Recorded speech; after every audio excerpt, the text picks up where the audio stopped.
So in this video, my focus is to explain how to become a teacher in New Zealand. Teaching is generally a lucrative job.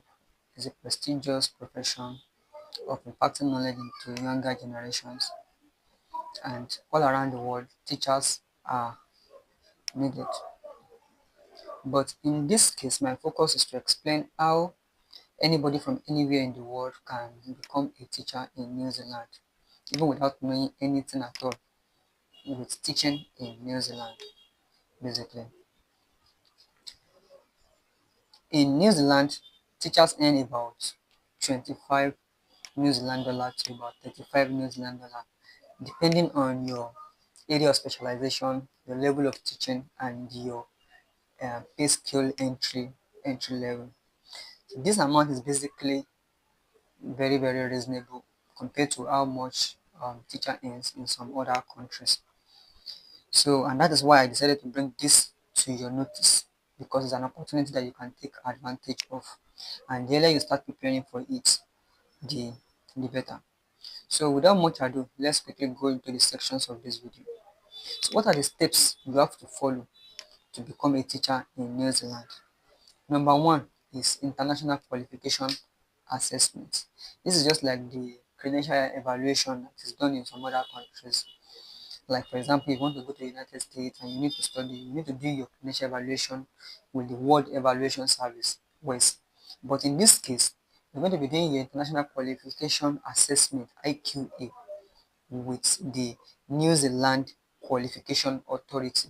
So they will be the one to investigate your qualification and equate it to the one that it's equivalent to in New Zealand.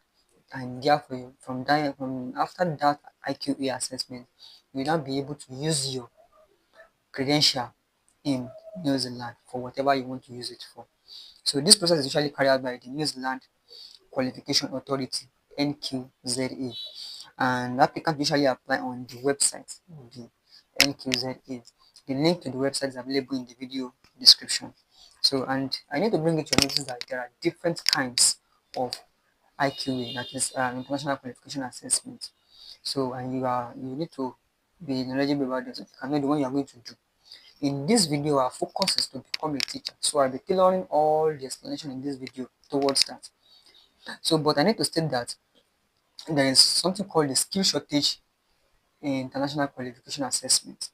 So this is for those people who want to check if their profession is part of the um, shortage occupation in New Zealand, and it is demanded, highly demanded in New Zealand, basically. So that is what that one is about. So it's for those who want to check if their occupation is on the green list or it is similar to a job that is already on the green list and that it is in high demand in New Zealand. The next one is the standard IQA, that is standard international qualification assessment. So this one is for comparing your qualifications with the one you have in your own home country, a foreign country, to the one in New Zealand. That is the one that they have in New Zealand, to check for basically for your occupation and if you want to use it for certain registrations and the likes like that. So professionals can use it to compare their degree to the degree available in New Zealand if they want to go for some professional licensure or you want to go for some new degrees in New Zealand and likes like that. So the third one is teaching IQA, teaching international qualification assessment.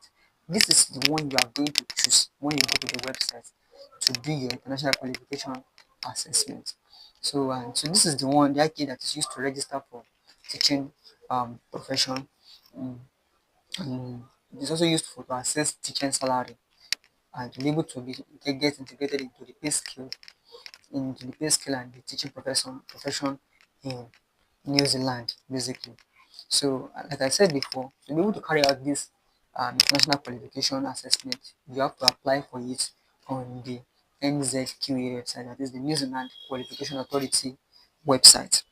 So now, for you to be able to do the IQA, you have to have some basic requirements. So the following are the requirements of the international qualification application. Number one is, you know that we are actually focusing, in this case, we are focusing on the teaching IQA. So all these requirements will be tailored for somebody who is applying for the teaching international qualification assessment. So number one is the bachelor's degree or postgraduate certificate examination or advanced diploma equivalent to level 7. So by the time they finish the evaluation of your main degree that you are holding, it must be equal to level 7. Anything lower than that may not really be able to be suitable for the teaching job in New Zealand. So bachelor's degree or a postgraduate certificate examination um, or advanced diploma equivalent to level 7. Then the next one is a transcript, full detail showing year by year and all the courses that you have studied and the grades you got in each of the courses. So the next one is the proof of name change. Proof of name change. Proof that you have changed your name. Maybe you got married and you changed your name. So there must be proof that you changed your name. So then the next is the payment of the 746 New Zealand dollar. That 746 New Zealand dollar is equivalent to about 452 US dollars. So you also need your international passport or any other proof of identification for this procedure. So this process usually takes about a month for them to complete the teaching international qualification assessment. So and you have to be patient during this period. So once they complete this step, they will notify you that it has been completed. I also need to make you notice that all the documents that you are going to be uploading on the New Zealand Qualification Assessment New Zealand Qualification Authority website, all the documents that are going to be uploading there must be scanned in the PDF format clearly, and they must be um, colored. They must be colored. I have said it is very important that you make sure that they are all in colored. Those documents that were presented to you in colored are scanned in color. Don't go and scan the black and white copy. So now, once you have completed the international qualification assessment, the teaching international qualification assessment, the next thing for you to do is to now apply for the teacher registration. Now, the aim of this teacher registration application is for you to be able to get something called the Teaching Council of New Zealand certificate. This certificate is valid for about 3 years. So, but before you can get that certificate, you actually have to apply for the registration, the teacher registration in New Zealand. And that is why you did the teacher international qualification assessment before. Because if you don't do that international qualification, you will not be able to apply for the teacher registration. So the step 2 is teacher registration on the website. I will also put a link for that in the description of this video so you can apply for it. So this one too also has its own requirements. The following are the required documents for the New Zealand teacher registration application. Number one is police clearance certificate. And this police clearance certificate must not be older than 6 months. So when you submit your application and everything, if they get to the point where they need that police clearance certificate and it is already older than 6 months, they will contact you and tell you to go and get another one. So make sure that by the time you want to submit it, that police clearance certificate is like the last thing you want to get so that the number of days on it that you got it will not be so much. Maybe like 1 week ago, 3 weeks ago before you submit it. If you already got it 3 months, 4 months ago, by the time they need it, maybe it has already passed 6 months. They will call you that you have to go and get another one. You understand? So make sure that you give them a fresh one, fresh police clearance certificate that you just got. So the next thing is uh, means of identification. So your international passport, your ID card, you also need it at this stage again. Then your qualifying degree, the bachelor's degree or the postgraduate certificate, PGCE, advanced diploma, which was already assessed at the teaching IQA assessment level. uh So in the IQA and it was assessed to be equal to level 7. I think that anything that is below level 7, you may not really be able to use it to teach in New Zealand. But either level 7 or level 8 and likes like that. So then after that, curriculum vitae. So now that curriculum by that time must be well tailored and it must be crafted for teaching purposes. I can understand what I'm saying there for teaching. So and then your teaching practice portfolio, if you have it, it's not compulsory. If you have a teaching practice portfolio or you have a classroom observation certificate if available, put it there. If it's not available, you skip it. Then reference letter from your current workplace. Now that reference letter can be from your co-worker or from your head of department, basically. You put it there as well. Then appraisal or testimonial from your principal or head of school. That is if you are currently teaching. If you are not currently teaching, you don't need to put it. Even the reference letter from your current place of work. If it is not a teaching place of work, you can put any current place of work where you are currently working, basically, or you even skip it.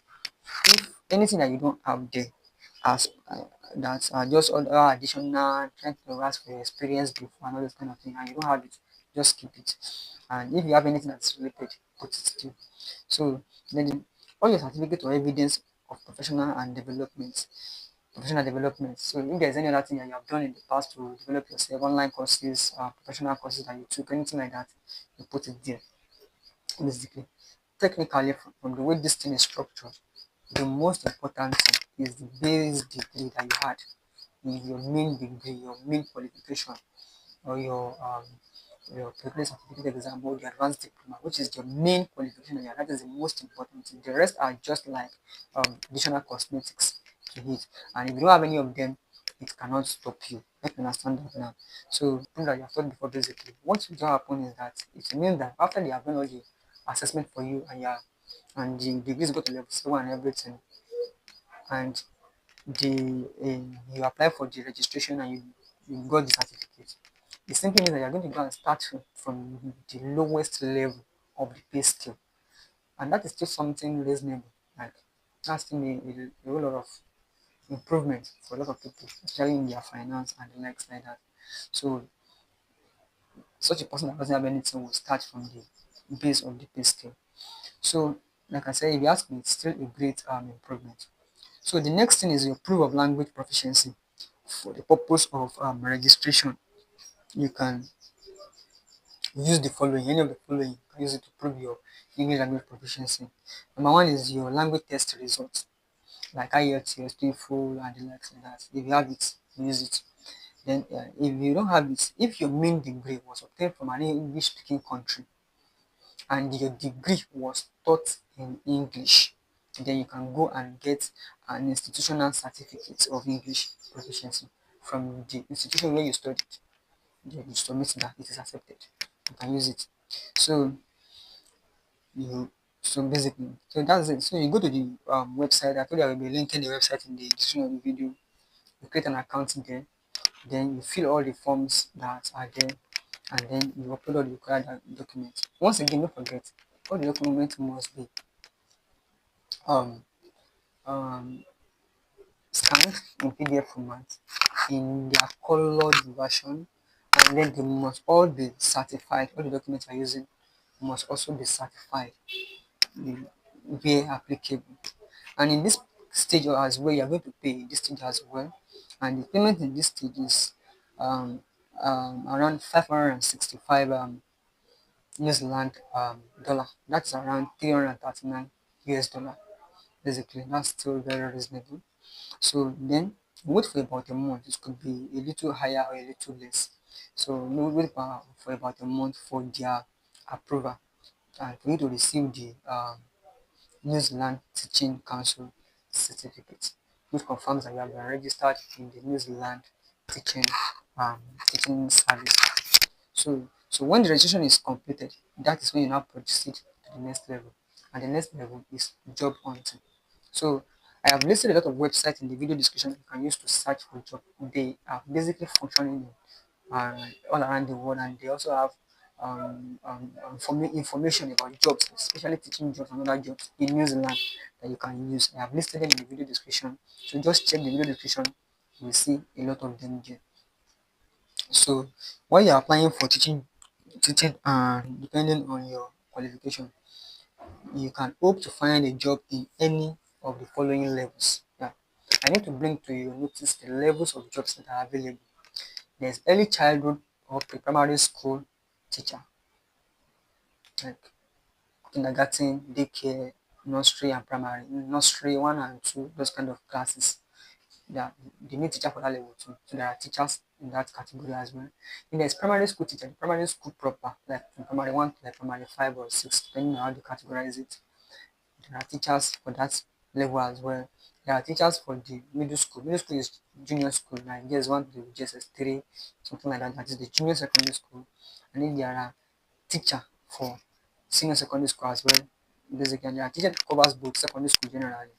So now I want to bring to your notice that primary school teachers and secondary school teacher, either junior or senior school, or the general one for both just secondary school plainly, they are in tier 1, and tier 1 are in very high demand currently in New Zealand, basically. So if you want to apply for this opportunity and you have what it takes to teach in a secondary school, I would advise you to tailor your application to either a primary or a secondary school so that you can easily fill some of the vacancies that are available where they need people to fill as soon as possible. I hope you get what I'm trying to say there. And there's also the special education teacher, NEC. Those one are in tier 2, and special needs teacher also tier 2. Those ones are also highly needed, like highly needed. So if your job is in tier 1, it simply means that you are eligible for straight to resident visa. You can apply for straight to residence visa and you can move with your dependent. Dependents are allowed on the straight to resident visa.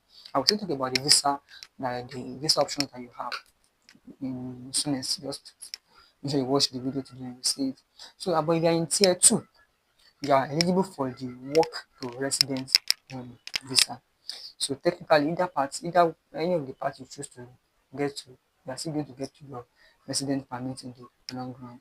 In the long run. So in the long run. So after securing a job offer, the next thing is for you to apply for work visa. Now for the work visa application, there are about 2 to 3 options. I'm coming about 2 options. I'll be explaining 2 options usually in this video that you can apply for. Number one is accredited employer work visa. This accredited employer work visa, it currently costs about 1,540 New Zealand dollar. That's about 950 US dollar. Now, 80% of all the people that apply for this get their application completed within 5 weeks. If everything is normal, they should be able to give you a final approval within 5 weeks. And it has residency option, and dependents are allowed. Spouse and kids under 24 years are allowed on this visa. So on the accredited employer work visa. So the next option that you have is the straight to residency visa. So for the straight to residency visa, this application is applicable to you if your job is on the tier 1. I mentioned tier 1 and tier 2 the other time. If your job is on tier 1, you can apply for the straight to residency visa, and then that is you are teaching in either primary or secondary school. You can apply for the straight to residency visa. The cost of this visa is about 6,450 New Zealand dollar.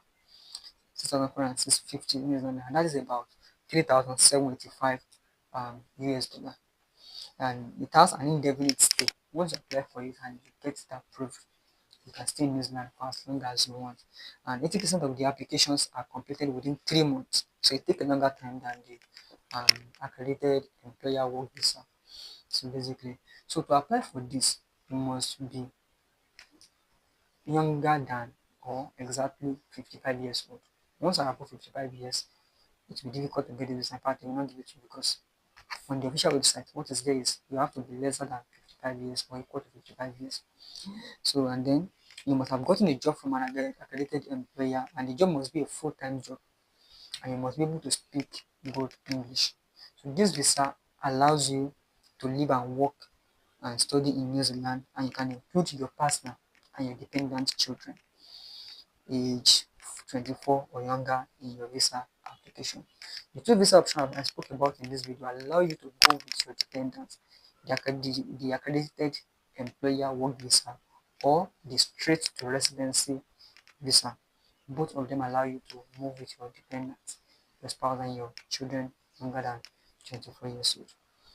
So this is the simple step that people are following to move to New Zealand. New Zealand is a very prestigious country that you can take advantage of, and it can actually mean a lot of financial improvement for you if that is what you're looking for. So I have come to this on the end of this video. I am super happy that you stayed to the end. I wish you God's favor in your applications. Thank you very much for watching this video, and I will see you in the next one. Bye for now.